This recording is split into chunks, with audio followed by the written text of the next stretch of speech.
থেকে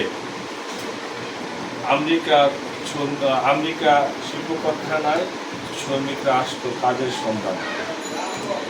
ওই সময় কার্যক্ষেত্র ছিল 15 থেকে 16 ঘন্টা, বেতন ছিল $1 থেকে $1.5।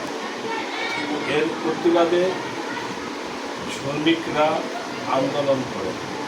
সেই আন্দোলনে অংশ নিয়েছিলেন স্টিভ রুল এবং গেটস রুল, এরপরে প্রিন্সেস, ওই সময়ের শ্রমিক নেতারা। 1888 সালে আমেরিকার আদালতে 8 ঘন্টা পারিশ্রমিক বিনিময়ে একটি আইন পাস হয়। সেই আইনকে অমান্য করে শিল্প কলকারখানার মালিকরা পূর্বের ন্যায় তারা মজুরি খাটিয়েছিলেন এবং শ্রমিকদের ন্যায্য পাওনা থেকে তারা বঞ্চিত করেছিলেন। এরপরে 1986 সালে শিকাগো শহরেই আবারও শ্রমিকরা ধর্মঘট ডাকে। সেই ধর্মঘটে ওই সময় শ্রমিকদের উপর গুলিবর্ষণ করে তৎকালীন শাসক গোষ্ঠী পুলিশ বাহিনী। সেই ধর্মঘটের মধ্যেই 6 জন শ্রমিক সেখানে নিহত হয়েছিল। উল্টো কোম্পানির মালিকরা শ্রমিকদের বিরুদ্ধে মামলা দিয়ে তাদেরকে অন্যায়ভাবে গ্রেপ্তার করে এবং নির্যাতন করে। সেই থেকেই শ্রমিকদের অধিকার আদায়ের জন্য শ্রমিকরা একের পর এক সেই সংগ্রাম চালিয়ে যাওয়ার পরে পরিশেষে 1989 সালে 14 জুলাই 1 মে ফ্রান্সে এই শ্রমিকদের ন্যায্য অধিকার আদায়ের জন্য যে সংগ্রাম হয়েছিল, আন্তর্জাতিকভাবে এটাকে পালন করার জন্য স্বীকৃতি প্রদান পায়। সে থেকে 1 মে বিশ্বব্যাপী 80টার মতো দেশ এই শ্রমিক দিবস পালন করে। আজকে আমাদের সেই শ্রমিকদের কাঙ্ক্ষিত দিনে আমরা এসে পৌঁছেছি। এখনো বাংলাদেশে বা বিশ্বের অন্যান্য দেশেও শ্রমিকদের উপর নির্যাতন এবং শ্রমিকদের ন্যায্য অধিকার থেকে তারা বঞ্চিত। বিশেষ করে বাংলাদেশের মতন দেশে এই প্রচলন বা এই ধারাবাহিকতা আমরা বেশি দেখতে পাই। কিছুদিন আগে গার্মেন্টস শ্রমিকরা মাঠে নেমেছিল, রাস্তায় নেমেছিল তাদের ন্যায্য অধিকার পাওয়ার জন্য। সরকারি প্রশাসন তাদেরকে নির্যাতন করে সেই তাদের সংগ্রামকে ভঙ্গুর করে দিয়েছে। আজকে বাংলাদেশে যারা শ্রমিক আছে তাদের দরকার ঐক্যবদ্ধভাবে শক্তি প্রয়োগ করে একত্রবদ্ধ হয়ে সকল শ্রমিকরা মালিকদের কাছ থেকে ন্যায্য অধিকার আদায়ের জন্য ধর্মঘট মিছিল মিটিং করে তাদের ন্যায্য অধিকার ফিরিয়ে নেওয়া। সেটা হচ্ছে না। আমাদের শ্রমিক সংগঠনগুলো বিভিন্ন সেক্টরে ভাগ হয়ে শ্রমিকদের যেই অধিকার সেগুলো থেকে শ্রমিকদেরকে বঞ্চিত করে।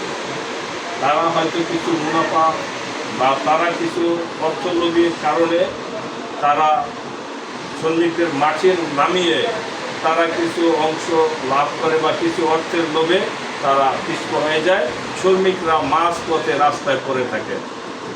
এই অভিজ্ঞতা থেকে বাংলাদেশের শ্রমিকদের উচিত হবে আজকে আমরা ঐক্যবদ্ধ হয়ে বড় শক্তি অর্জন করে এই ধরনের মালিকদের বিপক্ষে গিয়ে আমাদের ন্যায্য অধিকার আমরা আদায় করব। বাংলাদেশের প্রেক্ষাপটে দ্রব্যমূল্যের ঊর্ধ্বগতিতে আমাদের দেশ শ্রমিক যেই মূল্য তালিকা সেটা বিশ্বের অন্যান্য দেশ থেকে অনেক নিচের লেভেল। আমাদের কানাডা, ফ্রান্স, অস্ট্রেলিয়া, ইতালি একজন শ্রমিকের ন্যূনতম বেতন 2 লাখ টাকা। ইন্টারন্যাশনাল হিসাবে 2000 ইউরো, 2000 থেকে 5,000 4,000 ইউরো পর্যন্ত, বাংলাদেশি টাকায় 2.5 থেকে 3 লাখ টাকার মতন তাদের শ্রমিকদের বেতন। অথচ বাংলাদেশের একজন শ্রমিকের বেতন 20 থেকে 25,000 টাকা। সেই অনুপাতে আমরা প্রায় অনেক গুণ পিছিয়ে আছি। এই যে আমাদের শ্রমিকদের অন্যায়ভাবে আন্তর্জাতিক স্বীকৃতি লঙ্ঘন করে অন্যায়ভাবে আমাদের ঠকিয়েছে এবং বাংলাদেশ সরকার এবং মালিকরা ঠকাচ্ছে, এ থেকে আমাদের ন্যায্য অধিকার আদায়ের জন্য আমরা ঐক্যবদ্ধ হয়ে আমাদের ন্যায্য পাওনা, শ্রমের বিনিময়ে আমাদের যে ন্যায্য পাওনাটা সেটা আমরা আদায় করি।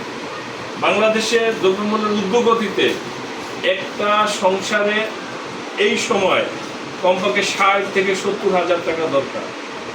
1 কেজি আলু কিনতে গেলে 50 টাকা, তাহলে 15,000 টাকা 16,000 টাকা গার্মেন্টস এক কর্মী উনি কি খাবেন, উনি কি এনার্জি অর্জন করবেন, ওটা গিয়ে কারখানায় উনি কি দিবেন, ওনার দেওয়ার সুযোগ কোথায়? ওনার তো পেটেই ভাত নাই, পেটে যদি ভাত না থাকে তাহলে সে শ্রম দিব কীভাবে? আমরা সেটা না করে ওদেরকে ন্যূনতম কিছু বেতনাদি দিয়ে আমরা এই শ্রমিকদেরকে পঙ্গু করে রেখেছি। আমরা চাই আমাদের যে শ্রমিকদের বেতনের যেই ব্যতিক্রমী বা যে উত্থান পতন, যে ব্যবধান, এগুলা রোধ করে বিশ্বব্যাপী আন্তর্জাতিক মানদণ্ডের শ্রমিক বেতন নির্ধারণ করা হবে এবং একজন শ্রমিক অর্জন করে একটা পরিবার বা একটা সংসার পরিচালনা করা যায় এই ধরনের একটা বেতন নির্ধারণ করা হোক। অথচ বাংলাদেশ গার্মেন্টস সেক্টরের জন্য আন্তর্জাতিক মানদণ্ডে ন্যূনতম বেতন প্রস্তাব এসেছিল 25,000 টাকার মতো।